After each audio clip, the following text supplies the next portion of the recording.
at These About Marketing this week.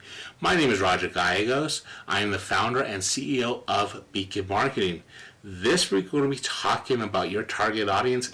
Specifically, we're going to be talking about creating customer personas so you're better able to speak to that audience and get them to take action, because after all, that's what marketing is about. It's about addressing your audience and getting them to take some form of desired action.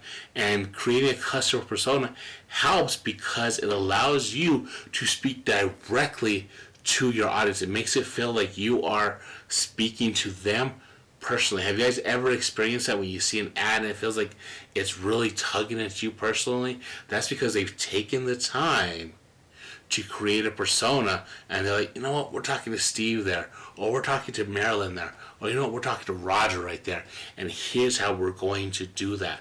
And that is the power of creating a persona, because you go deeper than just our target audience is 18 to 35 male, blah blah blah. What you're doing is you're taking that information and you're actually creating this avatar that is a representation for a group of your people or a group of your target audience. So when you create content, it is more personal, it is more direct, it addresses the person on a deeper level. So that is the importance of creating customer persona. So we're going to look at the 5 steps so you start doing this. And it looks daunting at first, but once you start getting going, it's actually a pretty fun exercise, and it allows you to get a much better picture. And you do this work now, and it makes the job of creating content much easier. So trust me, it does work. So the first thing you want to do is detail who they are. These are just the demographics. This is just, what gender they are, the age range, where they live, those type of things, just the things that make us who we are. So per example, for me would be Roger Gallegos, male. He is 39 years old. He has 1 kid. He's married. He is a small business owner. He lives in Albuquerque, New Mexico. Those things, you are just listing who the person is. You are kind of giving that person a background. So next thing, you want to detail who they are. This is the psychographic stuff. This is where it gets kind of tricky. You want to start thinking and putting yourself in the person's shoes. So you want to sit there and say, how does Roger think? What is some of the things that gets him going? So you can say, okay, he loves watching football on Sundays. He plays fantasy football. He spends time with his family.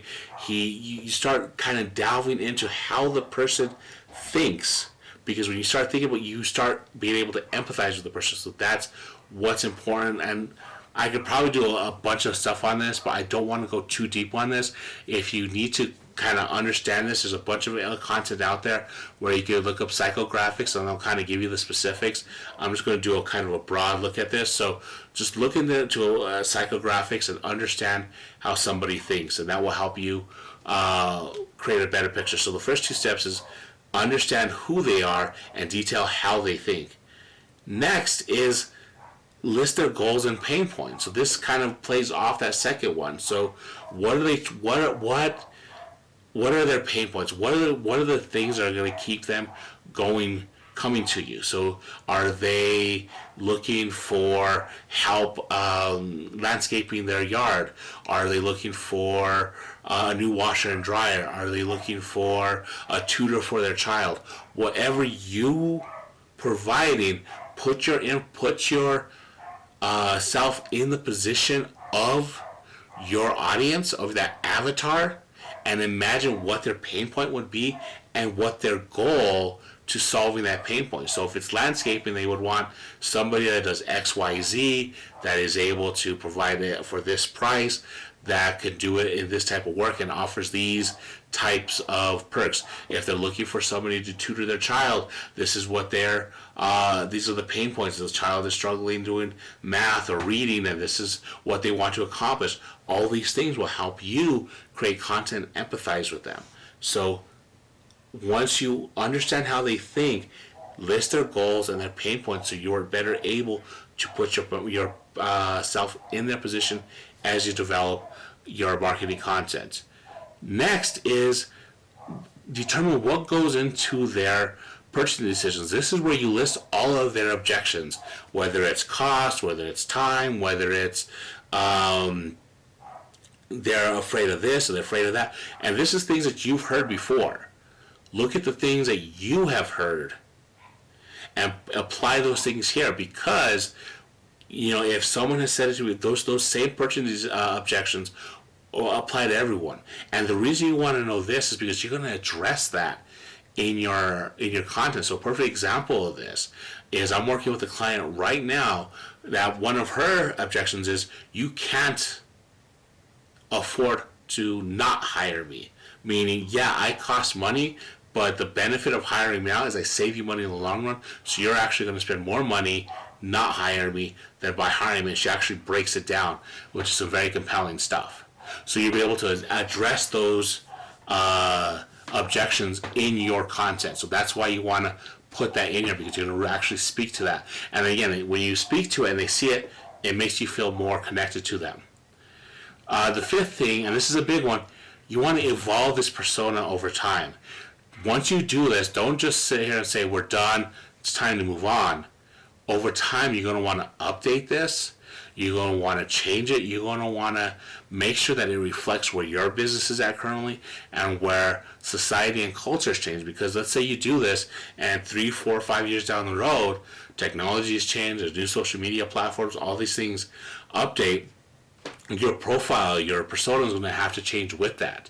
And maybe even the services that you provide has changed. So just because you do this once, it doesn't mean that it's a set it and forget it and you're done for the life of your business. You're going to want to probably do this, I would say, at least once every 2 years and maybe every year to make sure you stay on top of it. So a quick recap is detail who your target audience is, detail how they think, list their goals and pain points, determine what goes in their purchasing decisions, and evolve over time. Take this information together and create an avatar for somebody, so when you create your content, you are actually speaking directly to that person. You are addressing their needs on an individual level, and because you're doing it for a group of people, it seems like when it goes out, even though you have this avatar, it could go out to 100,000, 10,000 people. They're going to feel like you're speaking directly to them because you've done that groundwork of creating that avatar and making sure that your content and your information, your messaging is directed to them personally. And you'll see results. Trust me, I've seen it happen. So that's it for me today. Let me know what you think of this. As always, I look forward to your comments. Please share on this. Share this video if you feel somebody could benefit from it. Subscribe if you're not already subscribed. That's been it for me today for Beacon Marketing's Beacon 5. I'll be back next week with a new topic. Haven't decided what that will be. But that's it. My name is Roger Gallegos. Talk to you next week.